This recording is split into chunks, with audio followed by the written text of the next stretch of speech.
हमारी जो human body होती है वो कितने सेल से बनी होती है? 47.2 ट्रिलियन सेल्स मिलते हैं तब जाकर किसी भी ह्यूमन बॉडी का फॉर्मेशन होता है। अब जब सारे के सारे लिविंग ऑर्गेनिज्म सेल से ही बनते हैं तो हमारा बॉडी डिजाइन कुछ इस तरीके का है, एनिमल का बॉडी डिजाइन उस तरीके का है, प्लांट का डिजाइन, सर वो भी तो लिविंग ऑर्गेनिज्म है, हम भी तो लिविंग ऑर्गेनिज्म है, वो भी सेल से बने, हम भी सेल से बने। तो इसके बावजूद भी क्यों हमारा बॉडी डिजाइन उनके बॉडी डिजाइन से डिफरेंट है? बेसिकली द फर्स्ट चैप्टर हमारा बायोलॉजी का होने वाला है cell the fundamental unit of life. Total इसके अंदर 6 टॉपिक्स पढ़ने हैं। जब ये पूरे का पूरे 6 टॉपिक्स को पढ़ लोगे आपका सेल चैप्टर कंप्लीट हो जाएगा और इससे कहीं से कोई क्वेश्चन पूछेगा आप इतने कैपेबल जरूर होगे कि सारे क्वेश्चन को डील कर सको इस पर्टिकुलर चैप्टर से। बात करते हैं सबसे पहले इंट्रोडक्शन से स्टार्ट करेंगे हम लोग। तो basically introduction to the cell, उसका शेप क्या है, उसका साइज क्या है, शेप एंड साइज किसी भी सेल के किस पे डिपेंड करता है, वो सब के बारे में पढ़ेंगे। स्टार्ट करेंगे सबसे पहले इंट्रोडक्शन टू द सेल। आपके एनसीईआरटी बुक में एक डिफिनेशन दिया गया होगा, cell is the structural and the fundamental unit of life. आप लोगों ने एनसीईआरटी बुक अगर पढ़ा होगा, जानते होगे तो इतना बेसिक जानते होगे कि सेल को स्ट्रक्चरल और फंडामेंटल यूनिट बोला जाता है लाइफ का। ये डिफिनेशन तो ऑलरेडी आप लोग जानते हो, नो डाउट। उससे स्टार्ट करने से पहले मैं आप लोग को एक डेटा बताना चाहूंगा। हमारी जो ह्यूमन बॉडी होती है वो कितने सेल से बनी होती है? कोई आइडिया आप लोग को? How many cells they will compile to make a particular human body? 37.2 trillion cell. 37.2 trillions, million billion trillion, 37.2 trillion cells मिलते हैं तब जाकर किसी भी ह्यूमन बॉडी का फॉर्मेशन होता है। अब देखिए, जैसा कि सेल का हम लोगों ने डिफिनेशन देखा है, cell is the fundamental structural and the functional unit of life. ये तो आपने एनसीईआरटी की बुक में डिफिनेशन देख लिया। मतलब क्या हुआ इसका? आखिर सेल को आपने डिफिनेशन में लिखा fundamental structure and functional unit of life. ये नॉर्मल सेल का आप लोगों ने डिफिनेशन पढ़ा होगा। तो ये जो फंडामेंटल स्ट्रक्चर, इसका मतलब क्या हुआ? ये जो फंक्शनल यूनिट है उसका मतलब क्या हुआ? अगर ये दोनों का मतलब जब तक आपको समझ में नहीं आएगा तब तक आप सेल के बारे में क्या समझे? कुछ नहीं समझे आपने। सेल को फंडामेंटल स्ट्रक्चर बोला जाता है। Cell is the fundamental structure of life. Why? Cell को फंडामेंटल स्ट्रक्चर क्यों बोलते हैं? सेल को फंडामेंटल स्ट्रक्चर इसलिए बोला जाता है क्योंकि जितने भी लिविंग ऑर्गेनिज्म इस यूनिवर्स में एग्जिस्ट कर रहे हैं उन सब का जो फॉर्मेशन हुआ है, उन सब का जो बॉडी डिजाइन हुआ है, उन सब के बॉडी के अंदर जो डिफरेंट डिफरेंट ऑर्गन्स बने हैं वो सब के सब सबसे पहले बनना स्टार्ट हुए हैं हमारे सेल की मदद से ही। सेल से ही उनका बॉडी का स्ट्रक्चर बना है। जैसे कि किसी का घर बनता है तो सबसे नीचे उनका बेस तैयार किया जाता है। विदाउट बेस अभी तक आपने कहीं भी कोई घर देखा है? वो पॉसिबल ही नहीं है, वो तो हवा में ही पॉसिबल है। तो बेस तो चाहिए। वही हमारा ये जो सेल होता है वो बेस होता है किसी भी लिविंग ऑर्गेनिज्म का, और उसी बेस को बोला जाता है फंडामेंटल स्ट्रक्चर। हमारा बॉडी इस टाइप का डिजाइन किया गया। क्यों? हमारे सेल के बदौलत हमारा बॉडी इस तरीके का डिजाइन है। एनिमल का देखते हो, प्लांट का देखते हो, सब के सब लिविंग ऑर्गेनिज्म है। अमीबा बैक्टीरिया तो आंख से दिखाई भी नहीं देता है, उनका भी बॉडी का स्ट्रक्चर होता है, उनका भी बॉडी डिजाइन होता है। क्यों? क्योंकि वो जो कुछ भी ऑर्गेनिज्म बना है वो सबका सब सेल से बना है, इसलिए सेल को फंडामेंटल स्ट्रक्चर बोला जाता है। ये कॉन्सेप्ट क्लियर हुआ? सेल को फंडामेंटल स्ट्रक्चर क्यों बोलते हैं? क्लियर हुआ? कोई डाउट? मूव करते हैं second part. Cell is the functional unit of life. Cell को फंक्शनल यूनिट ऑफ लाइफ भी बोला जाता है। क्यों? सेल को आखिर फंक्शनल यूनिट क्यों बोलते हैं? हमारे जितने भी लिविंग ऑर्गेनिजम्स हैं उन सबको डिजाइन करने वाला कौन होता है? ये सेल ही होता है। और हमारे बॉडी के अंदर बहुत से different kind of activities perform की जाती है जिसकी वजह से कोई भी लिविंग ऑर्गेनिज्म जिंदा रहता है। किसी भी काइंड ऑफ लिविंग ऑर्गेनिज्म को जिंदा रहने के लिए उसे फूड चाहिए। फूड खाओगे तो डाइजेशन होना चाहिए, उससे एनर्जी मिलनी चाहिए, बॉडी के हर एक पार्ट तक पहुंचना चाहिए जिससे काम हो। हम आंख से देखते हैं, हाथ मूव कर रहे हैं, चल रहे हैं, सब एनर्जी खर्च हो रहा है, हर काम को कर रहे हैं। ये सारा का सारा जो काम होता है कौन परफॉर्म करता है? तो सेल परफॉर्म करता है। हर एक इंडिविजुअल सेल्स जो होता है वो डिफरेंट बहुत से एक्टिविटीज को परफॉर्म करता है, और वो सारी एक्टिविटीज को जब हम एक साथ मिलाते हैं तब कंप्लीट एक लिविंग ऑर्गेनिज्म जो होता है वो परफॉर्म करता है। इसलिए इसको फंक्शनल यूनिट ऑफ लाइफ भी बोला जाता है। एक पर्टिकुलर सेल की मैं बात कर रहा हूं। अब सोचो इतने सेल्स 37.2 ट्रिलियन जब सेल मिले तब ह्यूमन बॉडी बना। तो सेल का जो डिफिनेशन एनसीईआरटी बुक में भी लिखा गया है, the fundamental structure and the functional unit of life, इसका मतलब समझ में आया कि सेल को क्यों फंडामेंटल स्ट्रक्चर बोलते हैं, सेल को क्यों फंक्शनल यूनिट बोला जाता है? मैंने दोनों को ब्रेक डाउन करके समझा दिया आप लोगों को, ताकि इलोबरेट खुद से आप लोग कर सकते हो। तो क्वेश्चन अगर राइज करते हो, why cell is called fundamental structure, why cell is called functional unit, explain कर सकते हो? ठीक, अब देखिए इसको मैं रब करता हूं। अब थोड़ा सा आगे पढ़ते हैं। अब जो हमारा सेल होता है बाबू, सेल जो होता है बाबू फैक्ट्री की तरह होता है। सेल जो होता है हमारा फैक्ट्री की तरह होता है।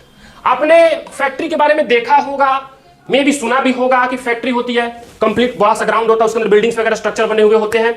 हर एक बिल्डिंग के अंदर क्या होता है, अपना अलग अलग मशीनरीज लगी हुई होती है। उसके अलावा क्या होता है, अल्टीमेटली बहुत से लोग होते हैं जो अपने अलग अलग मशीन पे अपना वर्क परफॉर्म करते हैं। क्या मुझे आप लोग एक बात बताइए, जितने भी मशीन्स लगे होते हैं फैक्ट्री के अंदर, क्या सबका काम सेम होता है?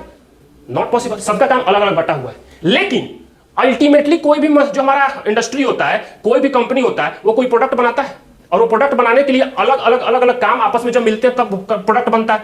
कोई मैन्युफैक्चरिंग कर रहा होगा, कोई उसकी लेबलिंग कर रहा होगा, कोई उसका प्रोडक्शन कर रहा होगा, कोई उसका टेस्ट कलर वगैरह जो भी होता है वो काम करता है। सेम एज इट इज हमारा सेल भी जो होता है वो फैक्ट्री की तरह होता है। यानी कंप्लीट ये जो सेल होता है बाबू, ये फैक्ट्री की तरह होता है। और फैक्ट्री में जैसे different different kind of machineries लगाए गए हुए होते हैं, उसी तरह सेल के अंदर भी अलग अलग कंपोनेंट्स होते हैं जिनका डिफरेंट डिफरेंट वर्क होता है, जो अलग अलग काम करता है। कोई सेल को कंट्रोल करने का काम कर रहा होगा, कोई सेल के अंदर प्रोटीन सिंथेसिस का काम कर रहा होगा, कोई सेल के अंदर फूड को डाइजेस्ट करने का काम कर रहा होगा, कोई सेल को प्रोटेक्ट करने का काम कर रहा होगा। यानी सेल के अंदर जितने भी डिफरेंट डिफरेंट कंपोनेंट्स होते हैं, उनका अपना डिफरेंट डिफरेंट वर्क होता है, जो उसको क्या करते हैं, परफॉर्म करते हैं। तभी जाकर वो हमारा सेल जो होता है वो क्या करता है, कंप्लीटली अपने वर्क को परफॉर्म करता है और अपने आप को जिंदा रखता है। क्योंकि हमें मालूम है सेल लिविंग ऑर्गेनिज्म है, उसे फूड भी चाहिए, उसे वाटर भी चाहिए, जिससे क्या करेगा, उसे एनर्जी का प्रोडक्शन करेगा हर एक सेल। और वो फूड और वाटर जब सेल तक पहुंचता है तो उस वाटर को कैसे डाइजेस्ट करता है, उस फूड को कैसे डाइजेस्ट करता है। तो सेल के अंदर जो डिफरेंट डिफरेंट कंपोनेंट्स प्रेजेंट रहते हैं, वो इस वर्क को क्या करते हैं, परफॉर्म करते हैं। तब जाकर क्या होता है, डाइजेशन, जो भी अलग अलग एक्टिविटीज होती है, रेस्पिरेशन, एनर्जी का फॉर्मेशन, ये सब वर्क जो होता है परफॉर्म होता है। जैसे फैक्ट्री के अंदर डिफरेंट डिफरेंट मशीन अपना अलग अलग काम कर रहा था, तभी फैक्ट्री चल रही थी, ग्रो कर रही थी। उसी प्रकार सेल की जो होता है उसके अंदर भी डिफरेंट डिफरेंट क्या होते हैं, अल्टीमेटली कंपोनेंट्स होते हैं। और उन्हीं कंपोनेंट्स को बोला जाता है सेल ऑर्गेनल्स। और उन्हीं कंपोनेंट्स के बारे में हम लोग इस चैप्टर के सबसे लास्ट टॉपिक हम लोग पढ़ेंगे। न्यूक्लियस के बारे में, साइटोप्लाज्म, एंडोप्लाज्मिक रेटिकुलम, प्लास्टाइड्स, वैक्यूल्स, ये सब के बारे में, माइटोकॉन्ड्रिया, ये सब के बारे में हम लोग को पढ़ना है। तो सेल जो होता है उसको फैक्ट्री बोला जाता है, उसके अंदर डिफरेंट डिफरेंट कंपोनेंट्स होते हैं। दूसरी बात, जैसे पूरा का पूरा ये इंस्टीट्यूट हो गया, सर इसके हेड होगा मैनेज कर रहे हैं। सेल जो होता है उसके अंदर भी एक काइंड ऑफ हेड होता है जो पूरे के पूरे सेल के एक्टिविटीज को क्या करता है, मैनेज करता है, सेल के काम को कंट्रोल करता है। उसको क्या बोला जाता है, न्यूक्लियस बोला जाता है। क्या बोला जाता है, न्यूक्लियस। यानी सेल क्या, जो कुछ भी एक्टिविटी हो रहा होता है सेल के अंदर, वो सारा का सारा एक्टिविटी न्यूक्लियस के द्वारा क्या किया जाता है, कंट्रोल्ड किया जाता है। इसलिए न्यूक्लियस को सेल का ब्रेन भी बोला जाता है, क्योंकि ब्रेन जैसे हमारे दिमाग में हमारे पूरे बॉडी को कंट्रोल कर रहा है, वैसा ही न्यूक्लियस पूरे के पूरे सेल को कंट्रोल करता है। और हर एक इंडिविजुअल सेल का अपना अपना न्यूक्लियस होता है, जो अपने अपने काम को क्या करते हैं, परफॉर्म करते हैं। तो सेल जो होता है उसको फैक्ट्री के साथ क्या किया जाता है, कंपैरिजन किया जाता है कि सेल जो होता है जस्ट लाइक फैक्ट्री होता है, जिसके अंदर डिफरेंट डिफरेंट कंपोनेंट्स होते हैं, जिनका अपना स्पेसिफिक क्या होता है, वर्क होता है, जिसको वो परफॉर्म करते हैं। सेल को फंडामेंटल स्ट्रक्चर बोला जाता है, सेल को फंक्शनल यूनिट बोला जाता है। क्यों बोला जाता है, यहां तक मुझे बताइए, समझ में आया कि नहीं समझ में आया, कोई दिक्कत? चलो आप देखो, फर्स्ट टॉपिक में हम लोगों ने इंट्रोडक्शन को तो कवर अप किया, इंट्रोडक्शन हम लोगों ने सेल के बारे में जाना। अभी सेल के शेप एंड साइज के बारे में पढ़ने वाले। तुम देखते हो कि हमारे आसपास जितने भी लिविंग ऑर्गेनिजम्स हैं, हमने अब जस्ट अभी आपको बताया कि सर वो सारे के सारे लिविंग ऑर्गेनिज्म जो होते हैं वो सेल से बनते हैं, राइट? सर जब सारे के सारे लिविंग ऑर्गेनिज्म सेल से ही बनते हैं तो हमारा बॉडी डिजाइन कुछ इस तरीके का है, एनिमल का बॉडी डिजाइन उस तरीके का है, प्लांट का डिजाइन, सर वो भी तो लिविंग ऑर्गेनिज्म है, हम भी तो लिविंग ऑर्गेनिज्म है, वो भी सेल से बने, हम भी सेल से बने। तो इसके बावजूद भी क्यों हमारा बॉडी डिजाइन उनके बॉडी डिजाइन से डिफरेंट है? जब बेसिक से फॉर एग्जांपल चाय बनाते हो, जो चाय पत्ती तुम यूज करोगे जो हम यूज करेंगे, जो दूध यूज करोगे हम यूज करेंगे, जो चीनी क्वालिटी का तुम यूज करेंगे हम करेंगे, तो जो अंत में जो चाय बन के निकलेगा टेस्ट सेम होना चाहिए। ऑब्वियस बात है सेम होना चाहिए जब हमारे कंपोनेंट सेम है तो। बट यहां पे तो नहीं होता है। सर हमारे बॉडी भी सेल से बना है, प्लांट का भी सेल से बना है, एनिमल का भी सेल से बना है, बैक्टीरिया का भी सेल से बना है, तो ये डिफरेंस क्यों होता है? कुछ आइडिया है? डिफरेंस इसलिए होता है क्योंकि जितने भी सेल्स प्रेजेंट हैं इस यूनिवर्स में, उनका शेप अलग है, उनका साइज अलग है, उनके फंक्शंस अलग है, उनका काम करने का तरीका अलग है, उनका वर्किंग अलग है। इसकी वजह से उनके सेल के कंपाइल होने से जो हमारा कोई भी ऑर्गेनिज्म बनता है उसका बॉडी डिजाइन अलग होता है, उसका स्ट्रक्चर अलग होता है। इसलिए क्या होता है, जितने भी लिविंग ऑर्गेनिजम्स होते हैं वो एक दूसरे से डिफरेंट होते हैं। क्यों? क्योंकि हर एक सेल का अपना अपना डिफरेंट वर्क है, हर एक सेल का डिफरेंट डिफरेंट उसका स्ट्रक्चर है। हमारे बॉडी का सबसे स्मॉलेस्ट जो हमारा सेल होता है वो होता है आरबीसी, रेड ब्लड सेल, हमारे ह्यूमन बॉडी का। अगर एज कंपैरिजन नॉर्मलाइज में देखें तो सबसे स्मॉलेस्ट सेल जो होता है बाबू वो हमारे बैक्टीरिया का होता है, सबसे स्मॉलेस्ट इन जनरल बात करें तो। और पर्टिकुलरली अगर ह्यूमन बींग्स की बात कर ले तो आरबीसी जो होता है वो क्या होता है, सबसे स्मॉलेस्ट सेल के कैटेगरी में आता है। ये सब थोड़ा जनरल वे में बता रहे हैं, इससे आपको एग्जामिनेशन में डायरेक्ट क्वेश्चंस नहीं पूछेगा। अब देखिए, ये जो सेल का शेप होता है, सेल का जो साइजेस होता है वो किस पे डिपेंड करता है? आपने सुना होगा ह्यूमन बॉडी का सबसे लॉन्गेस्ट सेल जो होता है बाबू वो कौन सा होता है? न्यूरॉन्स। नाम जानते हो? नर्व सेल के बारे में जानते हो? न्यूरॉन्स या नर्व सेल। ह्यूमन बॉडी का सबसे लॉन्गेस्ट सेल इसको बोला जाता है। हमारे बॉडी के हेयर से लेकर हमारे टोज तक चारों तरफ बॉडी में स्प्रेड आउट फैला हुआ ये पूरा का पूरा कंप्लीट न्यूरॉन्स ह्यूमन बॉडी का सबसे बड़ा हमारा सेल होता है। तो सर इसका स्ट्रक्चर कुछ आपने देखा होगा, ऐसे बना होगा समथिंग डिफरेंट, आरबीसी का डिफरेंट स्ट्रक्चर होता है। सर हम लोग लिविंग ऑर्गेनिज्म है एज अ ह्यूमन बीइंग, उनके अंदर भी पूरा कंप्लीट सेल से बना है, बट स्टिल हमारे बॉडी के अंदर भी अलग अलग सेल का अलग अलग स्ट्रक्चर है, अलग अलग सेल का अलग अलग काम है, अलग अलग फंक्शन है। क्यों ऐसा क्यों हो गया?